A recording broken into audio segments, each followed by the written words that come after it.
Greetings, friends around the world. This is Dr. Bob Thiel for the Bible News Prophecy Channel. Wars, rumors of war, and the apocalypse is what I want to talk about. Why do I want to talk about that? Somebody that I know sent me a link to an article written by Larry Edelson, who works for Money and Markets. And he has a headline called True Spectre Haunting the World Right Now. What's the true spectre haunting the world right now? He says it's not communism, it's not the collapse of capitalism, it's war. He says we're seeing a time back like the 1930s, we're in a cycle of major wars. He says we're seeing wars all over and even civil unrest. He says from Istanbul to Rio de Janeiro, from Syria to India, Thailand to Ukraine, the world's internet-connected masses are rising up against incompetent, corrupt, increasingly authoritarian governments, and the results will not be pretty. And he says he lives in Southeast Asia. Because of that, he gets to see some things that aren't covered in the news in the United States.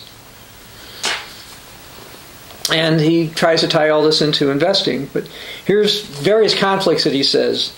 He says, 1, a major war is coming in the Middle East, probably also involving Israel, Syria, Lebanon, United States, Iran. It could make the Iraq War look like a minor skirmish. Now, if there was a major conflict between the United States, Iran, Israel, and Syria, yes, they could be devastating. The Bible talks about a peace deal coming to the Middle East. It may take a massive war for it to happen. And by the way, I should comment that if a nation such as Iran were to launch a EMP bomb, that's electromagnetic pulse bomb, over portions of the United States, it could devastate the United States, or at least portions of the U.S. economy for some time.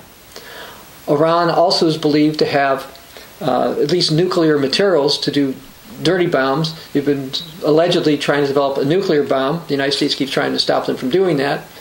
But what if they were to launch something like that, or explode something like that in the United States? This could cause major catastrophe, cause all kinds of problems, disrupt the economy. And now I don't think that would end well for Iran, but it wouldn't be good for the United States. It wouldn't be like the wars we've had recently, which basically doesn't seem to affect those within the United States. Some people get killed somewhere else, and the U.S. itself is not directly hit. But that may not stay that way. Also, for example, Syria has chemical weapons and biological weapons, supposedly. If it were to release biological weapons, Jesus warned about a time of pestilence coming, and this could be devastating to the United States, Israel, even much people throughout the whole world. And the Bible warns that Damascus, this capital, Syria, in Isaiah 17:1, is going to become a ruinous heap. This has never happened in its history, so this is coming for the future. So war and devastation certainly are coming. Now, he also talks about another conflict. He says about a war between China and Japan over the South China Sea, and he thinks it's going to drag in Vietnam, Malaysia, and the Philippines, and maybe the United States. There could be some conflict, most likely between the navies, but as far as a massive, major one, not at this stage in terms of like a World War II situation.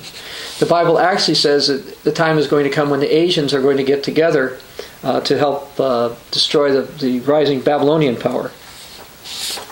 He mentions that North Korea could trigger World War III, and it's certainly possible North Korea may be doing some things. It's been alleged that North Korea has been supplying nuclear materials to nations such as perhaps Syria and or Iran or others.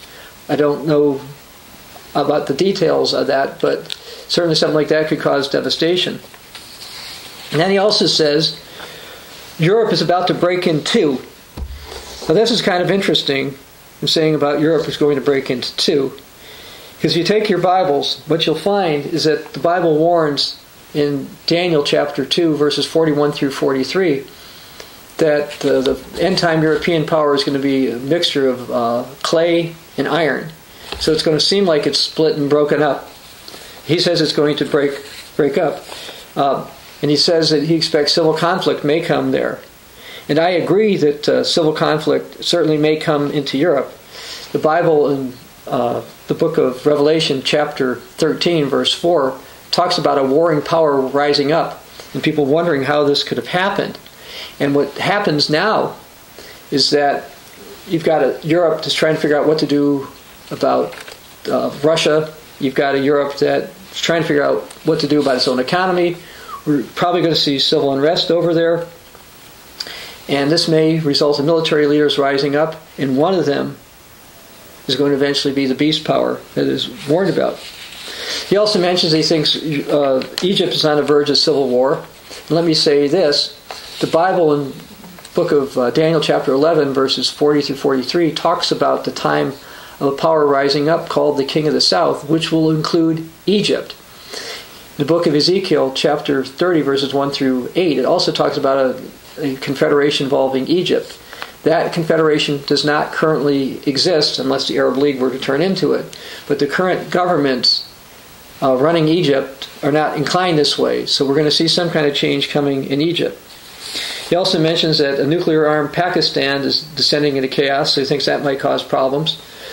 Well, beyond that, it's been reported that Pakistan has made a deal with Saudi Arabia to provide nuclear weapons to Saudi Arabia. So in that respect, Saudi Arabia, who will be part of the King of the South, will have this ability as well. He also talks about ethnic warfare spreading into Iraq. We might split Iraq, and Iraq certainly might split. He also says ethnic warfare may split in Nigeria, and that may as well. He also talks about Buddhists attacking Muslims in Myanmar, and Muslims battling Hindus in India, and Muslims and the Han Chinese having problems in Western China, and then the Shia Muslims being at war with the Sunni Muslims. He says he sees war all over the place. Now his solution, by the way, his solution is to say, well, because the United States is the biggest military, the United States will be a good place to invest. This is because he doesn't fully understand all of biblical prophecy. But he also says that you should put your money into gold and silver, which will have some value until just before Christ returns, which will become useless. But what about wars and rumors of war? Are we on the verge? We certainly have had wars and rumors of war. If you take your Bibles and you follow along, let's go to Matthew chapter 24. Matthew 24, I'm going to read verse 6 through 8. And you will hear of wars and rumors of wars. See that you are not troubled, for all these things must come to pass, but the end is not yet. For nation will rise against nation, and kingdom against kingdom, and there will be famines, pestilences, and earthquakes in various places. All these are the beginning of sorrows. Now you'll notice that it says, when you hear wars and rumors of war, the end is not yet. There will be bigger wars coming, and then the end will finally come. I've long believed that civil unrest will result in the beast power rising up in Europe and the King of the North rising up there. And we will have major wars. Until then, there will still be wars and armed conflict and rumors of war. Now, if you take your Bibles and go to the book of Revelation, you read about something else. This is Revelation chapter 6, verses 3 through 4. It says, when he opened the second seal, I heard the second living creature saying, come and see. And another horse, fiery red, went out. And it was granted to the one who sat on it to take peace from the earth, that the people should kill one another. And there was given to him a great sword. Now this is the second horseman of the apocalypse, the red horseman of the apocalypse. We're getting closer to seeing the results of the second horseman. The financial writer was not looking at what's going to happen from the Bible. He didn't refer to any scriptures in the articles that I referred to. What he did say is he looks around the world, he sees wars, conflict, he sees areas that it's going to get worse in, and he believes that there will be more wars. He's correct. He's talking about rumors of wars, and there are rumors of wars in many areas, including the areas that he mentioned. And there will be conflict, and there will be civil unrest. And civil unrest will probably be a major factor in the rise of the end-time beast power. Now, why is all this happening? What's the true specter haunting humankind right now? Is it war Is it government incompetence, which is basically what he's indicating is a major factor?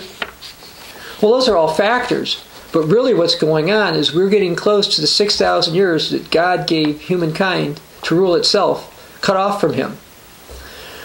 When Adam and Eve took the tree of the knowledge of good and evil, they decided to listen to Satan or their own lusts as opposed to obeying God.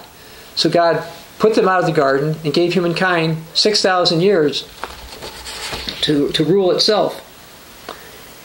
And Jesus said that it was going to get so bad that unless these days were shortened, no flesh would be saved alive.